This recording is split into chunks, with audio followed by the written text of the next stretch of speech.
Glória a Deus. Hebreus capítulo 13, versículos de 4 até o versículo 6. Está aí na tela, os irmãos quiserem acompanhar. Especificamente nesse contexto eu quero ler hoje na versão internacional.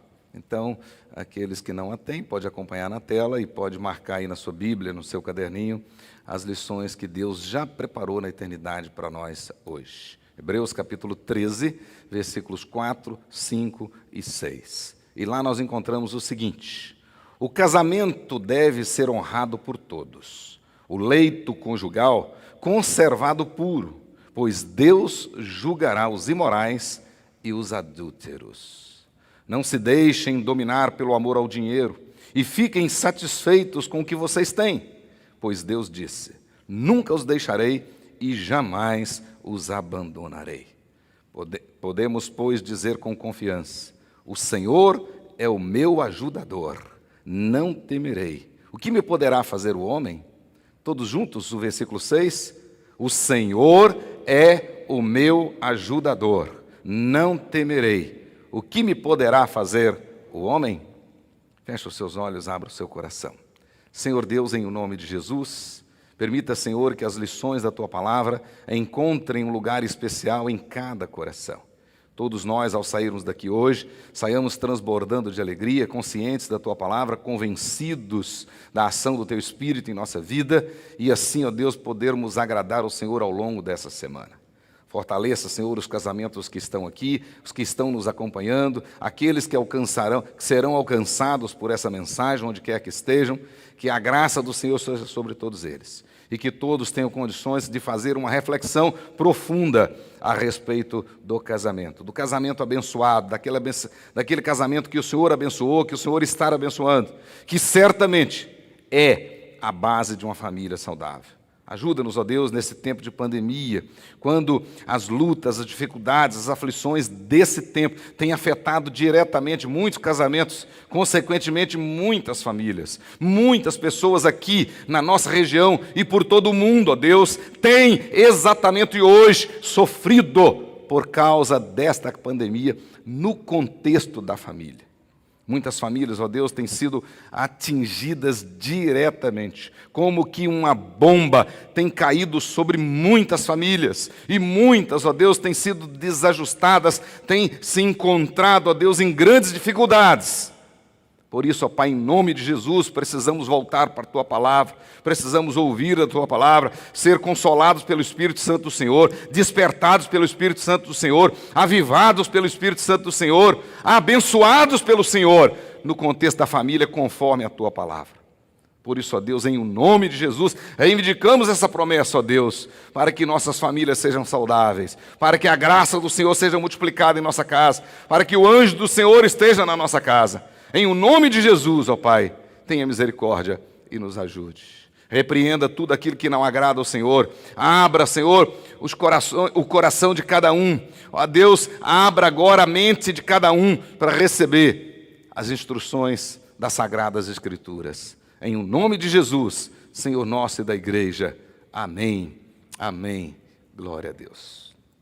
Meus queridos irmãos, principalmente nesse tempo de pandemia. Como eu tenho dito algumas vezes, desde o ano passado, do mês de março, já vai aí um ano, eu tenho falado muito nesse contexto da pandemia, e Deus tem colocado no meu coração sempre tentar trazer lições, procurar trazer lições, sejam lições doutrinárias, sejam lições de caráter espiritual, mais prático ainda, menos teológico, mas mais prático, para que as pessoas consigam viver nesse tempo de pandemia bem firmados nas Escrituras. O nosso tema desse tempo todo tem sido bem fundamentado sobre a rocha e diante do altar.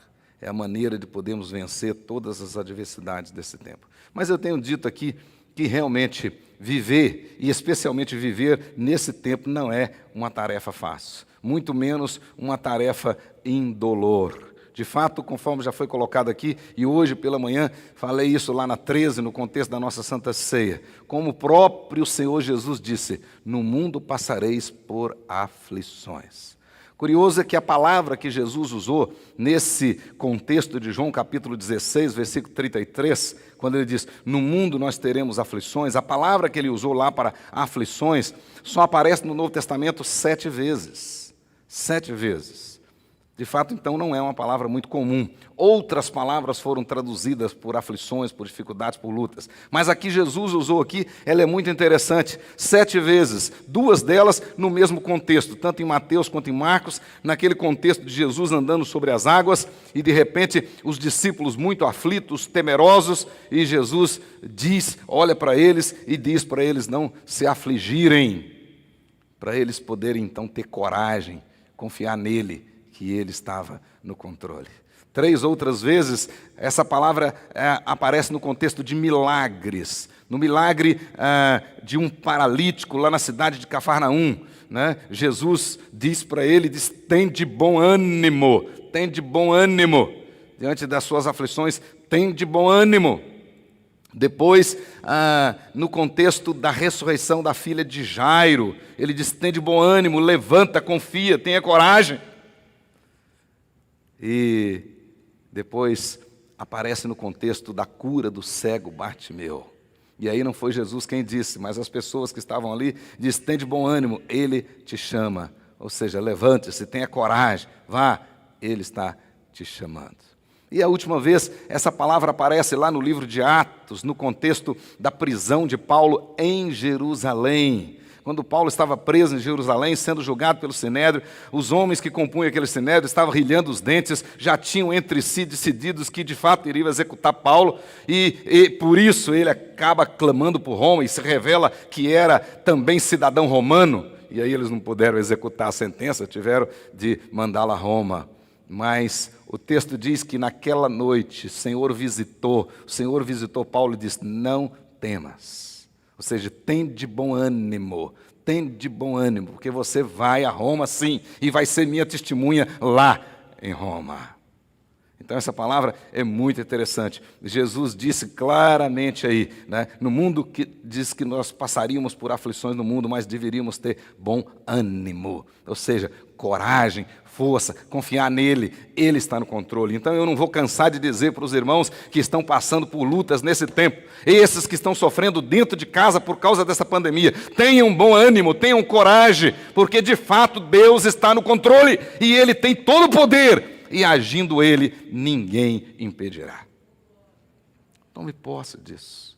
Mas, de fato, viver não é uma tarefa fácil. Inevitavelmente, muitas vezes nessa nossa travessia, eu gosto muito desta ilustração de Agostinho, né? Desta analogia que Agostinho fazia, dizendo que enquanto nós estivermos desse lado de cá, da graça, da glória de Deus, ou seja, enquanto estivermos nesse mundo, nós estamos numa travessia. Então, quando ele interpreta os Salmos de Geduntum, a palavra hebraica significa travessia. Então, enquanto nós estivermos nessa travessia, nós realmente passaremos por lutas, dificuldades, aflições e assim por diante. Ou seja, muitas vezes, nós temos que comer o pão de lágrimas e beber copioso pranto. Salmo 80, verso 5. Muitas vezes as cinzas se misturam à nossa comida e as nossas lágrimas se misturam à nossa bebida. Salmo 102, verso 9. Mesmo salvos em Cristo Jesus, as aflições são inevitáveis em nossa vida. Mesmo salvos. Como dizia William Hendrickson, num dos seus comentários, especialmente sobre Mateus, ele disse que as aflições, todos nós estamos sujeitos a elas, e elas quase sempre são imprevisíveis, quase sempre são incompreensíveis, e muitas vezes elas nos parecem intransponíveis. Isso é verdade. Isso é verdade. De repente, de um minuto para o outro, a sua vida muda toda. De repente, de um minuto para o outro, de um dia para o outro, a sua família se encontra de pernas para cima. E você fica preocupado. E agora? Parece que estava tudo indo bem, e de repente você perdeu o emprego, já perdeu as condições financeiras, ou de repente tudo ia bem, apareceu uma doença muito complicada, que às vezes nem aqui na cidade tem tratamento, tem que ir para fora e você não sabe o que fazer. Enfim, parecia que a relação vinha muito bem, de repente parece que o diabo entra no meio e cria uma confusão e os dois estão brigando e já estão falando em separação, etc, etc. Assim são as aflições, as dificuldades, as lutas dessa vida, muitas vezes imprevisíveis, muitas vezes incompreensíveis e muitas vezes nos parecem intransponíveis. Tiago, ele explica com clareza que as aflições que nós todos estamos sujeitos e que a Bíblia deixa claro, e como Hendrickson diz, elas são inevitáveis. Tiago explica que estas aflições, elas são compostas de provações e de tentações. E no seu primeiro capítulo ele faz uma distinção muito bonita, muito profunda, a respeito de provações e distinções. Ele vai dizer lá que as provações sempre vêm de Deus e tem um propósito positivo, o propósito de fortalecer a nossa fé, de fundamentar o nosso caráter, para que nós possamos ser ainda mais fortes e enfrentar outras lutas e sermos vencedores. Mas ele diz que as tentações, embora permitidas por Deus, a sua fonte ou a fonte delas sempre será Satanás. Tiago chega a dizer textualmente: Deus a ninguém tenta. Portanto, não vem tentação de Deus. Se você está passando por uma luta, por uma dificuldade, não diga que é Deus que está te tentando. Não, absolutamente não. A tentação sempre tem como fonte principal Satanás. Pode até estar sendo causada por alguns problemas nossos, por algumas coisas que nós fizemos ou estamos andando errado. Entretanto, a fonte é Satanás e o objetivo sempre é negativo. O objetivo é sempre nos destruir. Mas nós estamos sujeitos a tudo isso também. Mesmo nascidos de novo em Cristo Jesus, o segundo Adão, ainda hoje, deste lado de cada glória, nós compartilhamos com a humanidade a natureza caída, herdada de Adão. Ainda hoje, neste mundo que jaz na maldição, que jaz no maligno, nós estamos sujeitos a todas as vicissitudes deste mundo, todos nós, mesmo tendo nascido de novo em Cristo Jesus.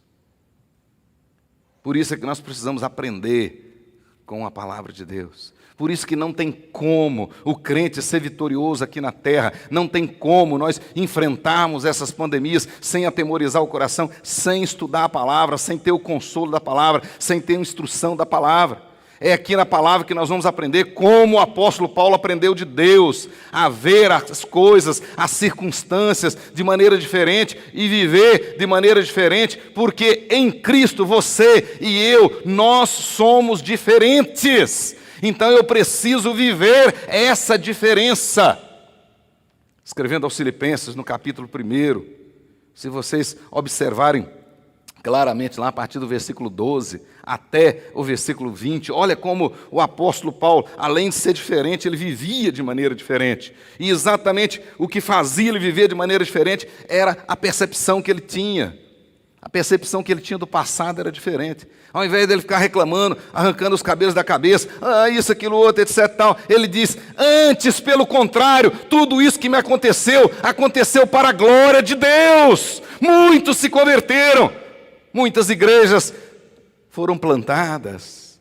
Então Paulo não estava reclamando das 5 surras que ele tomou, quase morreu, dos naufrágios, disso, daquilo outro, das escassez, das lutas, das dificuldades, não, das prisões injustas, das calúnias, dos abandonos, das pessoas que abandonaram, nada disso, ele não estava reclamando de nada disso, lá dentro da cadeia, porque a carta aos Filipenses foi escrita exatamente naquele período de prisão, é uma das chamadas epístolas da prisão, preso injustamente, pronto, prestes a ser executado, ele diz: não reclamo de nada disso, porque Deus teve um propósito em tudo isso.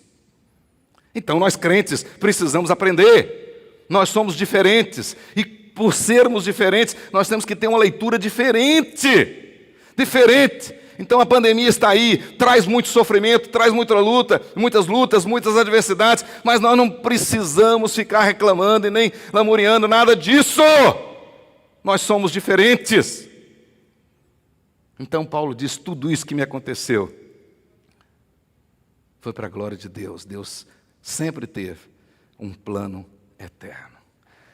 E quando ele olhou para o presente, tinha muitas coisas ruins acontecendo no presente de Paulo. Não só no campo político, você tem que saber que o imperador era Nero, injusto, mas também no campo religioso. Tinha muita gente pregando a palavra indignamente, pregando com inveja, muitos. Tinha pessoas usurpando poder. Mas Paulo deu glória a Deus e diz, até aí o nome de Deus é honrado, porque uns pregam por vaidade, outros com sinceridade, mas o importante é que o nome de Deus está sendo glorificado. Então ele tinha uma maneira diferente de ver o presente. Esses dias vi aí, eu tenho falado muito esses últimos tempos, dizendo o seguinte, que eu nunca vi tantos especialistas na minha vida. Né? Todo dia aparece especialista disso, daquilo outro, e já tem especialista dizendo que está vindo aí uma terceira onda. Deus me livre, Deus tenha misericórdia de nós. Mas se ela vier, né, aí eu vou dizer como o poeta capixaba, vem quente que nós estamos fervendo.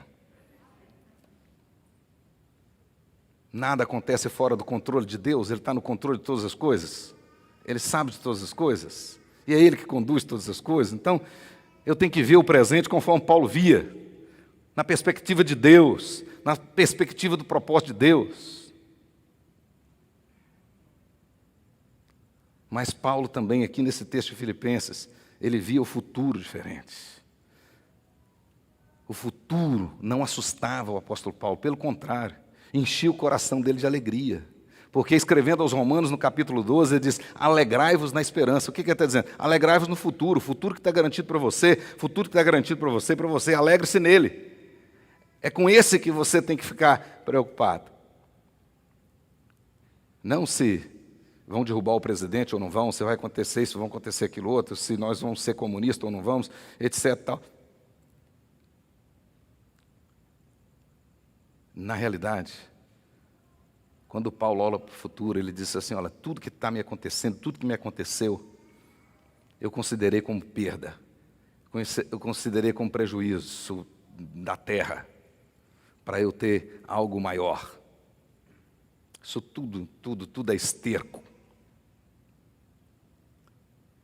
Porque eu estou de olho mesmo na sublimidade da salvação em Cristo Jesus. E aí ele vai terminar a sua vida, depois de dar conselhos para Timóteo, vai dizer, combati o bom combate, completei a carreira e guardei a fé, e vou agora receber a coroa do juízo. É isso que me interessa. Portanto, meus queridos irmãos, na realidade, por isso, ele vai terminar a carta aos Filipenses. Marque isso aí, pastor Zé Vieira pregou nesse texto aqui, agora na quinta-feira, na nossa oração. Ele termina exortando os Filipenses no capítulo 4, nos versículos 4, 6 e 7, ele diz assim, marque aí na sua Bíblia, alegrai-vos sempre no Senhor. Outra vez digo, alegrai-vos. Alegrai-vos sempre no Senhor. Outra vez digo, alegrai-vos. Eu tenho certeza que nunca existiu no plano de Deus o propósito de ter crentes com cara de bully, né? Que fica reclamando de tudo e murmurando de tudo e triste em todos os momentos, já acorda triste e vai dormir triste. Nada disso. A alegria está no coração de quem conhece a Jesus. As crianças cantam. É alegre o coração que tem Cristo.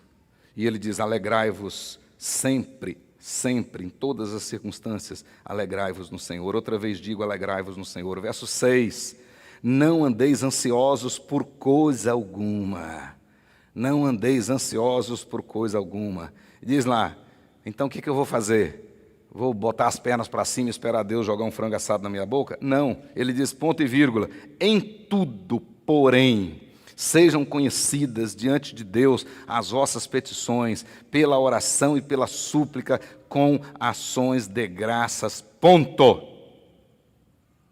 Então, ao invés de você dormir até tarde, amanhã acorda cedo e vem para a oração. Entra na sala do Zoom, da SAF e vai orar. Busca outros momentos de oração. Vai para o seu quarto. O seu pai que te vê em secreto te recompensará. Ore ao Senhor. Muitos gostam de citar esse texto lá do Sermão do Monte. O teu pai que vem em secreto, ele recompensará. Entra no seu quarto e ore. Ok, gosta desse texto, mas não faz isso.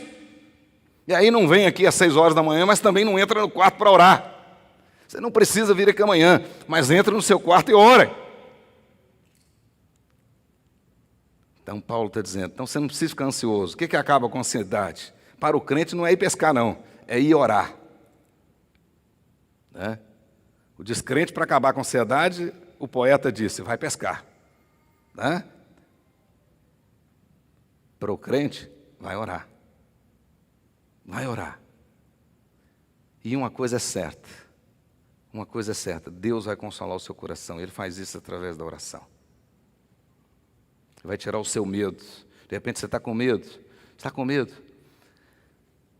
A Bíblia diz assim, palavra do salmista Davi, na sua experiência, um homem sábio, ele disse assim, fui moço, sou velho, e jamais vi um justo mendigar o pão.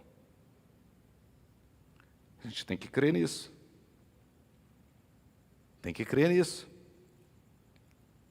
Mas como é que nosso coração vai se acalmar, vai se aquietar diante de Deus? Através da oração. Através da oração. Ore, que Deus vai encher a sua botija. E o verso 7 diz, e a paz de Deus, olha que coisa maravilhosa, e a paz de Deus, que excede todo entendimento, guardará o vosso coração e a vossa mente em Cristo Jesus. E a paz de Deus vai encher o seu coração. Como eu disse no início, essa pandemia tem afetado muitas famílias. E muitas famílias têm estado extremamente ansiosas. Ansiosas. Né? A tensão está na tampa. Muitas famílias estão como que uma verdadeira panela de pressão. Então, na realidade, precisam orar mais. Precisam colocar mais para Deus, diante de Deus, a sua necessidade, a sua luta. E o texto diz aí que o Espírito Santo, a paz de Deus, vai encher o seu coração. Vai encher o seu coração e vai te guardar. Hoje, no nosso culto lá da 13, eu preguei no texto de Hebreus, capítulo 10, a partir do versículo 19 até o versículo 39. Um capítulo maravilhoso, a transição para o capítulo da fé, que é o capítulo 11, a transição para o capítulo 12, que é o capítulo da perseverança, e para chegar no capítulo 13, que são as recomendações finais. Na realidade, falando lá para os irmãos que estavam na 13, eu disse o seguinte, para viver nesse tempo de pandemia hoje, à luz do que está escrito aqui em Hebreus capítulo 10, nós precisamos renovar no nosso coração, nós precisamos, em alguns casos, algumas pessoas até mesmo ressuscitar na sua vida algumas virtudes que são indispensáveis para viver nesse tempo. E nesse texto do capítulo 10, 3 delas aparecem com clareza lá. A primeira delas que aparece lá é a paciência, a segunda é a perseverança, a terceira é a ousadia. Para viver nesse tempo hoje, para viver nesse tempo, ninguém conseguirá viver nesse tempo sem realmente ter essas 3 virtudes bem claras na sua vida. Paciência, perseverança e ousadia. Então eu digo, viver esse tempo não é para os fracos, mas é para aqueles que verdadeiramente, né, são pacientes, são perseverantes e são ousados. O apóstolo Paulo diz que nós temos que ter paciência na tribulação. Né? E lá na carta aos Hebreus, que eu creio ter sido Paulo quem a escreveu, mas ou se não foi ele diretamente, talvez um discípulo direto dele, mas o texto é bem semelhante, porque lá ele vai deixar claro, nós devemos ser pacientes, porque Jesus já está voltando. Aquele que disse que vem, virá, perto está, ele diz lá no texto. Então, seja paciente, porque o nosso Pai, o nosso Senhor, já está voltando. Já está voltando.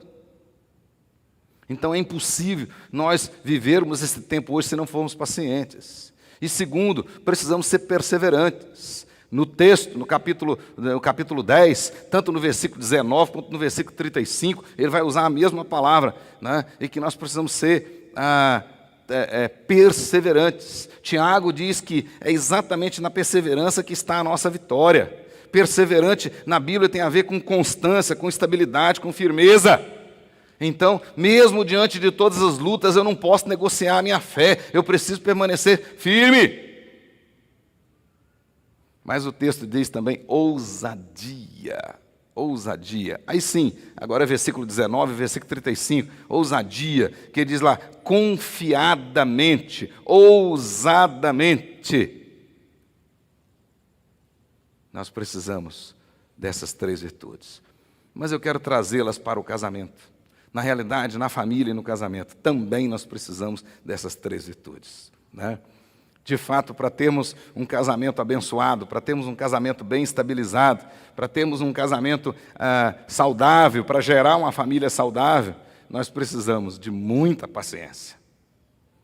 E tem muita gente, tem muito casamento acabando exatamente porque não há paciência.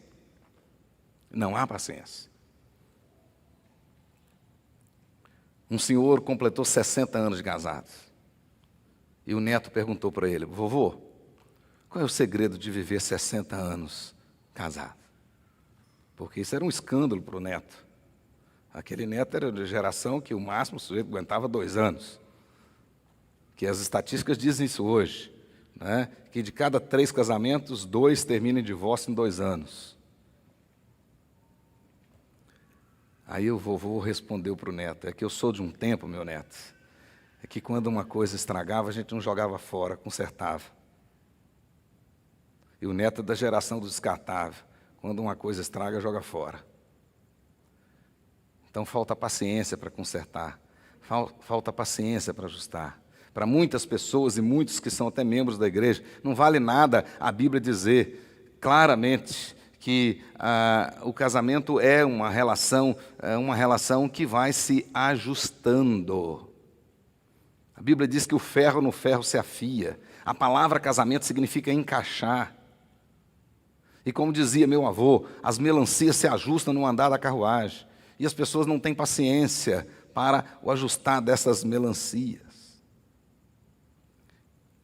Possível viver e inventar a pandemia, mas é impossível também ter um casamento saudável sem paciência. Agora é interessante que na Bíblia a palavra paciência não tem nada a ver com passividade, com lerdeza, não, com falta de objetivos, com falta de sonhos e correr atrás da questão. Não, não, absolutamente não. Na realidade, muitas vezes a palavra perseverança é traduzida por paciência e a palavra paciência por perseverança. Ou seja, muitas vezes a mesma palavra é traduzida por estabilidade, muitas vezes é traduzida por firmeza. Então, paciente é aquele sujeito que tem o couro duro, ele aguenta, ele fica firme. Ele não chuta o balde por qualquer coisa.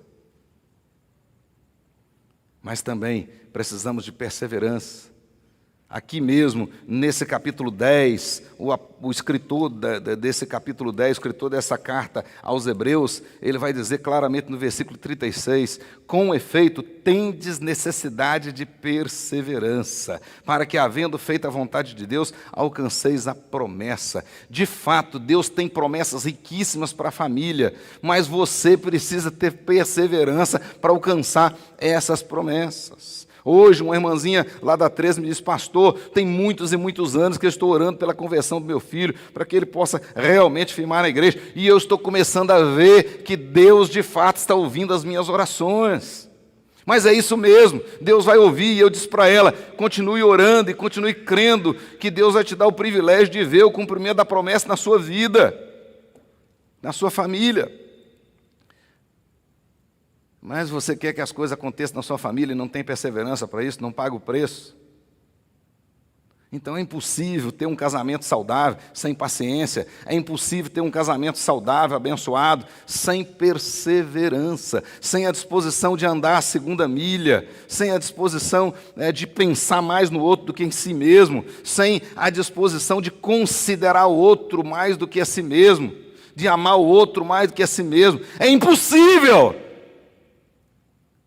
Por isso é que nós precisamos dessa perseverança.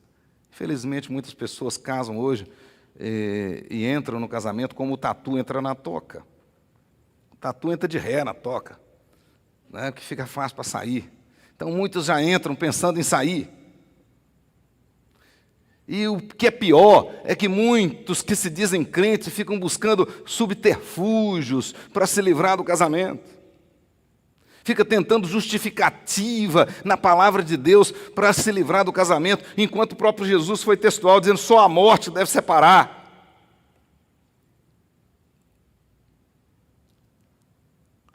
É impossível ter um casamento saudável sem perseverança. Mas um casamento saudável, um casamento abençoado, que vai gerar uma família saudável, também os cônjuges, precisam expressar ousadia. Ousadia. Sem ousadia, você precisa ousar. De fato, né? Os cônjuges têm que sonhar juntos, não tem nada de errado, nós vamos trabalhar para alcançar isso, para buscar aquilo outro, está correto, não tem problema. Lutem juntos, sonhem juntos, sejam ousados. Ensine corretamente para os filhos. Certamente Deus te abençoará. Na verdade, nós precisamos de paciência, de perseverança, de ousadia, para vencer na terra e para vencer nas regiões celestiais. Inclusive, nós precisamos também dessas virtudes para seguir os caminhos do Senhor e para confiar nele incondicionalmente. Sem essas virtudes, você não vai conseguir confiar no Senhor, você não vai conseguir descansar no Senhor incondicionalmente. Nós precisamos, foi exatamente isso, olha que coisa maravilhosa, foi exatamente isso que o Espírito Santo de Deus, ainda no Velho Testamento, gerou no coração do rei Josafá. Foi exatamente isso. Se vocês lerem lá no segundo livro das Crônicas, capítulo 17, verso 6, vai dizer lá, tornou-lhe, ou seja, o Senhor tornou-se-lhe ousado o coração de Josafá em seguir os caminhos do Senhor. Ou seja, o próprio Deus transformou o coração do rei e fez com que o coração dele fosse ousado para poder seguir os caminhos do Senhor.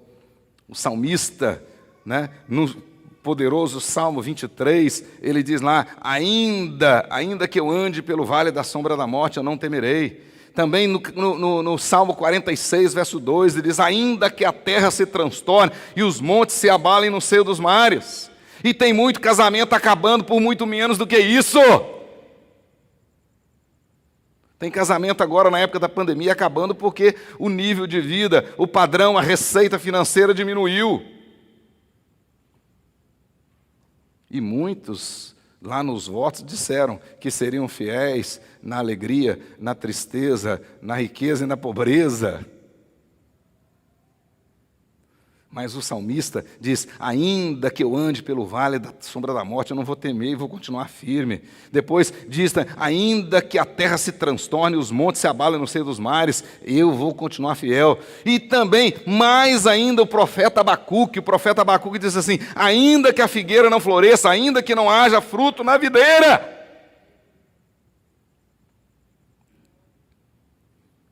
Sem paciência, sem perseverança, sem ousadia, na realidade, não tem condições de termos um casamento abençoado e saudável. São virtudes indispensáveis para se viver integralmente a vida cristã. No texto de Hebreus, ainda no capítulo 10, essas 3 virtudes são necessárias para nós nos aproximarmos de Deus. Ele diz isso claramente no versículo 22, e também no capítulo 4, versículo 16, quando ele diz que nós devemos nos aproximar dessa forma diante do Senhor. Ele diz isso, que essas virtudes são indispensáveis para nós podermos guardar firmes as promessas de Deus, não se desiste delas no meio do caminho. É isso que estava acontecendo nos dias do apóstolo Pedro, quando ele escreveu lá a sua segunda carta. Alguns já estavam desistindo de esperar o Senhor Jesus, que achavam que ele não ia voltar mais, que estava demorando.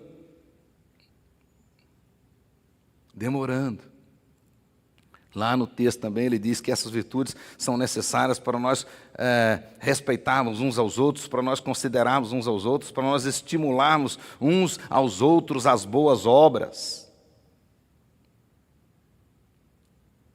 E ele termina dizendo que elas são necessárias para nós podermos existir como igreja e não deixar de congregar como é costume de alguns. Ele termina o texto dizendo isso. Esse momento maravilhoso de comunhão dos santos, de você poder ver os irmãos e, enfim, orarmos juntos, participarmos da ceia juntos, do partir do pão juntos e assim por diante. Portanto, meus queridos irmãos, precisamos disso na família. Nesse texto que eu li, o escritor da carta aos Hebreus, agora seguindo na mesma toada, ele chega no capítulo 13, vai falar dos deveres, mas ele traz essa questão do casamento, mostrando que o casamento deve ser honrado por todos, que o leito conjugal precisa ser respeitado, precisa ser conservado puro, porque, caso contrário, Deus julgará os imorais, os adúlteros. Ele vai dizer que na família nós precisamos buscar o contentamento, né? Não podemos deixar, ou não podemos ser dominados pelo amor ao dinheiro. O dinheiro é uma desgraça mesmo nesse sentido, né? A falta dele tem gerado muitas dificuldades e acabado com muitos casamentos nesse tempo de pandemia, mas também a quantidade de dinheiro, o excesso dele tem feito a mesma coisa. Por isso que na família nós precisamos buscar o contentamento. E o escritor continua dizendo claramente que nós precisamos, na família, desenvolver a confiança no Senhor. Você tem que ensinar para os seus filhos. De repente, Deus está te dando graça para ter recursos suficientes, né? E pode dar todo dia um dinheiro para a criança fazer o lanche na escola, etc, etc. Mas ele precisa saber quanto custa, ele precisa saber o valor daquilo, ele precisa, de fato, entender que aquilo não nasce em árvore, não cai do céu. Ele precisa ter essa responsabilidade, é isso que o escritor está dizendo claramente aqui. Ele precisa desenvolver essa confiança no Senhor e não no dinheiro. Porque a promessa que o texto traz para o nosso casamento é essa: eu nunca os deixarei, jamais os abandonarei. Por isso é que o casamento abençoado por Deus é, sim, a base de uma família saudável. Porque está aí carregado de promessas. E o texto deixa claro, diz lá, nós podemos dizer confiantemente: o Senhor é o meu ajudador, não temerei. O que me poderá fazer os homens? O pai de família, a mãe de família, né, o chefe do lar, precisa dizer isso para os filhos todos os dias, e confiar nele, Na realidade, na mente de Deus, a família, que começa com um casamento abençoado, sempre foi plano eterno, sempre foi prioridade. Nós podemos dizer, claramente, disse isso no casamento do Guilherme, agora recentemente, né? Nós podemos dizer que a história da humanidade começou com a celebração de um casamento. Foi exatamente isso que aconteceu no capítulo 2 de Gênesis. O que Deus fez primeiro ali, depois de ter criado todas as coisas, foi celebrar um casamento. E lá é bem claro para nós, porque o texto diz assim, Deus falou: deixa o homem pai e mãe, unirá a sua mulher, e os dois se tornarão só carne. E logo depois ele os abençoou, diz assim, e Deus os abençoou, e lhes disse: sede fecundos, multiplicai e enchei a terra. Então a nossa história começou exatamente com a celebração do casamento. Aí eu faço a seguinte conclusão: Deus não somente idealizou a família, e começando com o casamento, como Ele celebrou o primeiro casamento. Foi Deus que celebrou o casamento de Adão e Eva. Mas observe bem que logo depois, no capítulo 6 de Gênesis, até o final do capítulo 8, nós temos a história do dilúvio. A história do dilúvio. Mas quando está chegando no final do dilúvio, quando terminou tudinho, a Bíblia diz claramente que Noé foi e ofereceu sacrifícios agradáveis ao Senhor. E Deus recebeu o sacrifício. E no versículo 1 do capítulo 9, Deus abençoou Noé e a sua família. E o texto deixa bem claro lá no versículo 1. E Deus abençoou Noé, os seus filhos, a sua casa, e lhes disse: sede fecundos, multiplicai-vos e enchei a terra. Essa bênção para a família, nós podemos ver que ela é a essência da aliança. A essência da aliança. Deus com Adão, Deus com Noé, Deus com Abraão, Deus com Isaac, Deus com Jacó, Deus com José. Em todos esses casos. Em todos esses casos. Por isso que o escritor aparece aqui dizendo que o casamento tem que ser respeitado. Porque ele é a porta de entrada, ele é a base para uma família saudável. Então, se você não respeita o seu casamento, se você não respeita o seu cônjuge, você não respeita a sua esposa, não respeita o seu esposo, olha, é impossível sua casa ser saudável. É impossível. Por causa da misericórdia de Deus, um ou outro filho pode até ser equilibrado, mas vocês vão sofrer muito. Por isso é que o escritor aparece dizendo, e nós precisamos então nos voltar para isso. A minha oração é que não somente nesse mês, mas doravante, nós possamos nos preocupar mais com a família, porque tudo vem se convergindo contra a família. Nós estamos vendo hoje, assistindo hoje, as movimentações políticas, ideológicas, tudo contra a família. Então, mais do que nunca, nós precisamos fundamentar a nossa base. Mais do que nunca, nós precisamos ter bem claro na nossa mente, no nosso coração, o que Deus pensa a respeito da família. E precisamos, na nossa casa, ter paciência, na nossa casa, ter perseverança. Né? Tem casamento acabando aí hoje porque o pai não tem paciência com os filhos. A mãe não tem paciência com os filhos. Antes da pandemia tinha um dinheiro, terceirizava tudo, botava os outros para criar. E agora que tiveram de ficar dentro de casa por circunstâncias, não dão conta. Mas tem que ter paciência, tem que perseverar, faz de novo, tenta novamente, anda mais uma milha, busca no Senhor, olha para si mesmo.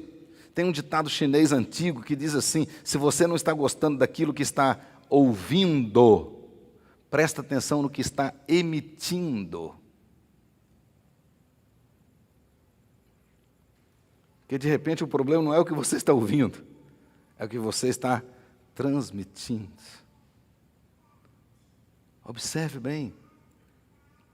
Então nós precisamos de muita paciência, perseverança e precisamos de ousadia. Ouse mais.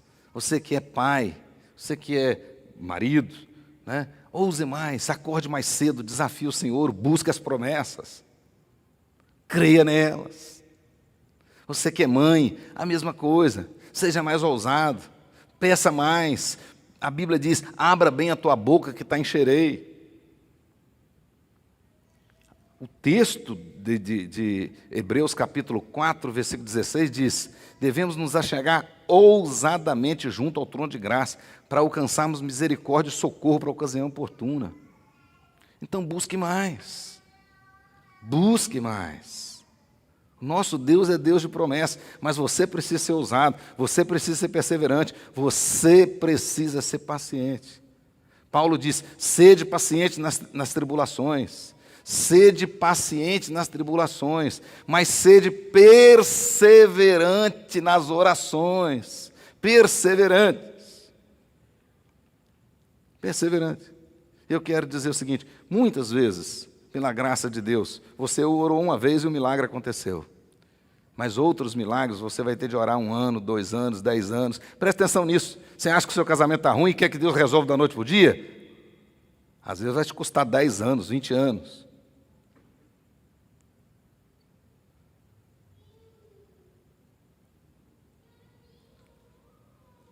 Perseverança.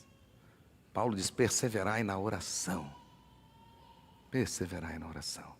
Meus queridos irmãos, que Deus tenha misericórdia de nós e que nós possamos ter na nossa comunidade cada vez mais casamentos abençoados, verdadeiras alianças abençoadas por Deus, onde os cônjuges estão de fato aliançados, são parceiros em tudo, em todo o tempo, para a vida toda, conforme ensina a Bíblia. E aí nós vamos vencer. É nesse contexto que Salomão disse, é melhor serem 2 do que 1. Porque se um cair, o outro ajuda a levantar. Às vezes o cônjuge cai, o outro chuta o cachorro morto. Às vezes o sujeito já está arrebentado, numa crise terrível, e o outro cai em cima ainda, né? Cobrando mais, exigindo mais. Não, tenha paciência, perseverança. Você não pode, Deus pode. Persevere nisso. Você não sabe, Deus sabe. Persevere nisso. Mas seja ousado. Seja ousado. No contexto do capítulo 10, o escritor diz assim, que Jesus é o nosso sumo sacerdote, eterno sumo sacerdote. Ele já abriu, e hoje nós temos um novo e vivo caminho aberto.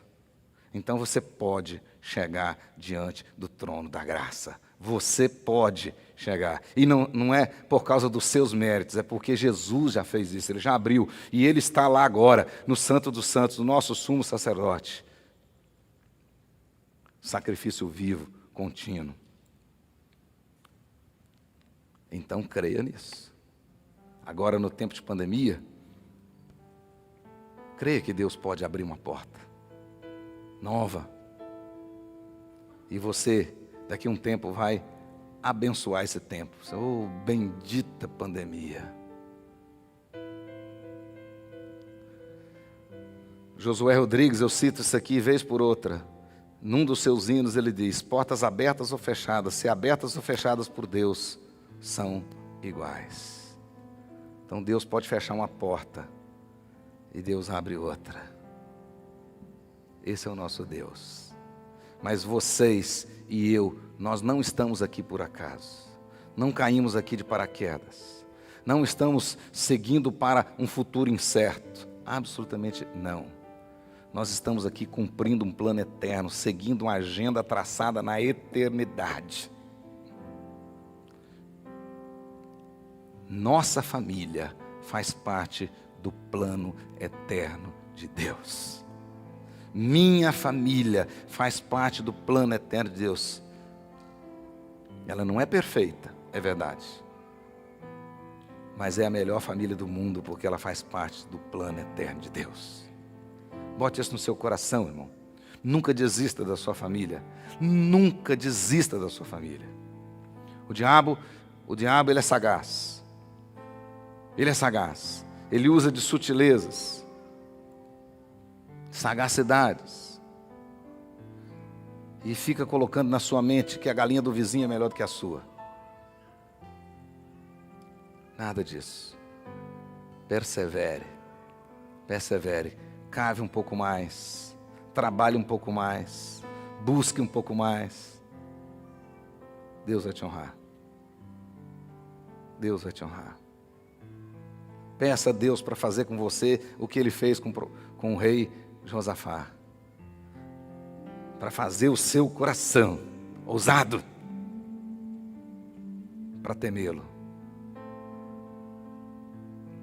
E aí você vai enfrentar essas pandemias. A crise pode ser uma desgraça para alguns, mas pode ser a grande solução para outros. Como disse o reverendo Hernandes Dias Lopes, a crise é uma verdadeira encruzilhada. Mas Deus pode te levar para o caminho certo e ser a grande bênção da sua vida. Feche os seus olhos, ore por sua casa, ore por sua família. Pense nessas 3 virtudes que precisam ser renovadas na sua vida. De repente você está tendo muitos problemas relacionais. De repente você e sua esposa, ou seu esposo, ou seus filhos, vocês estão discutindo muito, estão brigando muito, por falta de paciência. De repente você está estressado demais.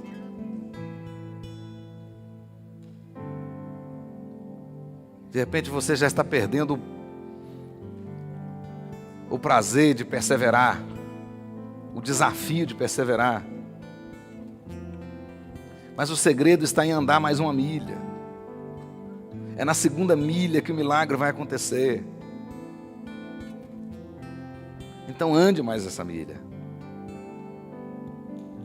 Seja ousado.